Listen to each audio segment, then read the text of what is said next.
RCF.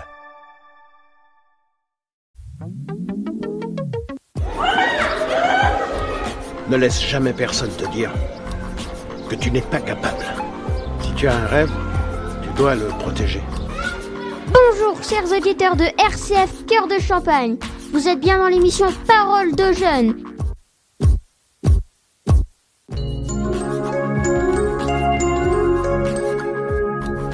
Écoutez les voix de demain.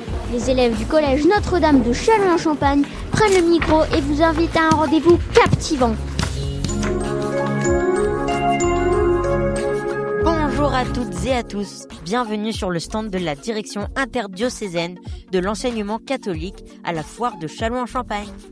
Vous écoutez Parole de jeunes, une émission produite et animée par les élèves du collège Notre-Dame de Châlons.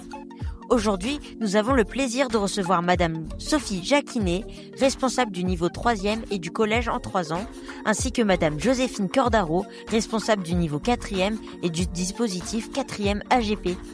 Avec elles, nous allons découvrir leur mission, leurs projets et la manière dont elles accompagnent les élèves au quotidien. Merci à toutes les deux d'être venues avec nous. Merci de nous recevoir. Merci de nous accueillir, Noé. Avez-vous des témoignages ou des exemples de jeunes qui ont trouvé leur voie grâce à la 4e AGP ? Alors, non, on n'a pas encore véritablement de choses véritablement concrètes pour la simple et bonne raison que, comme disait Madame Jacquinet, c'est quelque chose qui est nouveau, qui a 1 an d'existence. Par contre, les retours que nous avons et des élèves et des familles et même des entreprises qui ont accueilli nos jeunes, c'est vraiment tout à fait positif et plein d'espoir et d'espérance. Voilà. Comment aidez-vous les élèves à surmonter leurs difficultés, qu'elles soient scolaires ou personnelles ? Je pense qu'on est vraiment à l'écoute de nos élèves. On essaye d'entendre leurs difficultés et on leur propose de s'adapter. On s'adapte vraiment à ce aux difficultés qu'ils rencontrent. J'ai l'exemple, par exemple, d'un élève l'année dernière qui avait de grandes difficultés de concentration. Donc, il fallait qu'il cumule la concentration en classe, il fallait qu'il cumule la concentration en heures de permanence parce qu'il était sur des grandes plages horaires au collège. Et là, du coup, on a vu avec la personne chargée de communication du collège pour que cet élève-là soit avec lui pendant ses heures de permanence. Et du coup, il a fait partie de tous les projets. Il l'aidait à mettre en place une scène, un studio, à grouper des élèves, à écrire les projets. Voilà. On essaye vraiment de s'adapter aux difficultés des élèves suite à l'écoute qu'on peut leur apporter. Mais pas simplement aux difficultés, parce que par exemple, on a aussi, c'est une de nos spécificités, on propose des horaires aménagés pour certains élèves qui, par exemple, font du sport, pratiquent du basket, du patinage, font partie de l'année qu'au niveau, de la natation. Donc véritablement, on aménage nos horaires afin de leur permettre et de suivre la scolarité dans de bonnes conditions et de pouvoir pratiquer un sport dans lequel ils excellent. Voilà. Quelles actions sont mises en place pour développer l'autonomie et la responsabilité des jeunes ? Je pense qu'on écoute déjà toute idée qui peut venir de la part des élèves en essayant d'accéder à ce qu'ils ont envie de faire. C'est-à-dire que quand ils ont un projet, quand ils ont envie de faire quelque chose, on essaie de tout mettre en œuvre pour qu'ils puissent réaliser leur idée. Je pense par exemple des élèves qui étaient venus me voir l'année dernière, des élèves de 3e, parce qu'elles avaient envie de faire de l'animation en école primaire pendant midi, sur le temps méridien. Et donc il y a eu 2 groupes de 3 élèves de 3e qui se sont rendus, chaque groupe une fois par semaine à l'école, en toute autonomie, alors bien sûr avec autorisation des parents. Donc ça veut dire qu'elles quittaient le collège sur un temps pendant midi, elles se rendaient à l'école et elles faisaient une animation pour les plus petits, pour en fait leur faire passer le temps de la cantine pendant midi, qui parfois peut être un petit peu long. Même quand ils ont par exemple des talents, c'est d'ailleurs ce qu'on essaie de développer au sein de notre établissement, quand ils ont des talents particuliers, ils peuvent les mettre au service des autres, des camarades, en leur partageant leur savoir-faire. Je pense à deux élèves qui étaient fans de manga et qui dessinaient en fait des mangas, véritablement qui avaient un coup de crayon spectaculaire et qui donc proposaient. Pendant 2 ans, elles ont fait ça. Elles avaient organisé un club en écrivant aussi les règles du club, je dirais, pour pouvoir y adhérer. Et c'est quelque chose qui marchait vraiment du tonnerre. On a aussi un foyer qui est ouvert aux élèves. Alors en début d'année, souvent on l'ouvre pendant midi, et puis petit à petit, au cours de l'année, il a beaucoup plus d'amplitude horaire. Et ce foyer, en fait, n'est pas du tout géré par les adultes. Il est géré par les élèves. Donc c'est eux qui en ont la responsabilité de l'animation, de la décoration, de la gestion du nombre de personnes au sein du foyer, etc. C'est vraiment par toutes ces actions, c'est acquérir un maximum d'autonomie et les rendre responsables. Et avoir un sentiment aussi d'appartenance, quoi. Ils sont utiles. Comment préparez-vous les 3e à faire leur choix d'orientation pour le lycée ? Donc on a plusieurs temps qu'on leur propose tout au long de l'année. Les premiers temps, à partir du mois de novembre, nous avons ce qu'on appelle les midis de l'orientation. En fait, on accueille sur le temps de midi des professionnels que l'on regroupe par domaine de métier, et ils viennent rencontrer les élèves qui sont intéressés par ce domaine-là qui leur est présenté.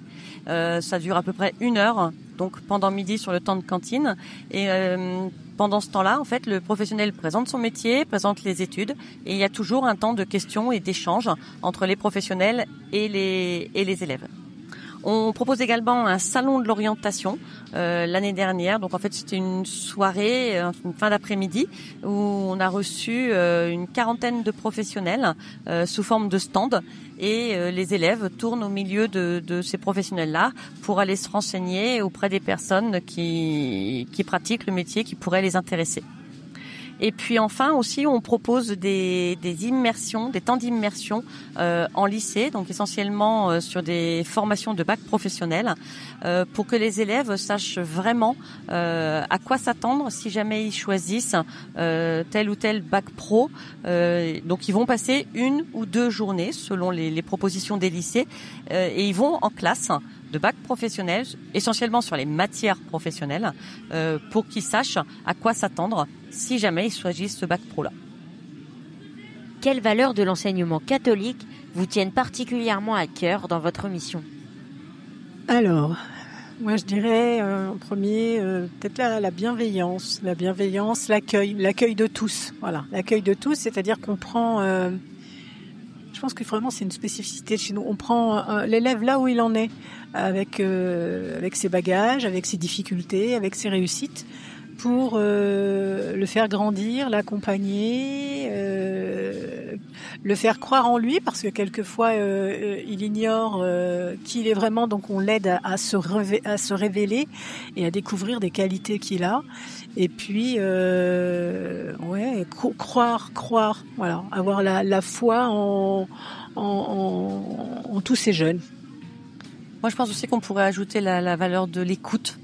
Être à l'écoute des jeunes, être à l'écoute des familles, être patient, justement, pour prendre ce temps d'écoute, parce que voilà, c'est ce qu'ils viennent rechercher, c'est ce qu'ils vivent qui est important, et nous on s'adapte à ce qu'ils veulent. Qu'ils soient pas jugés aussi.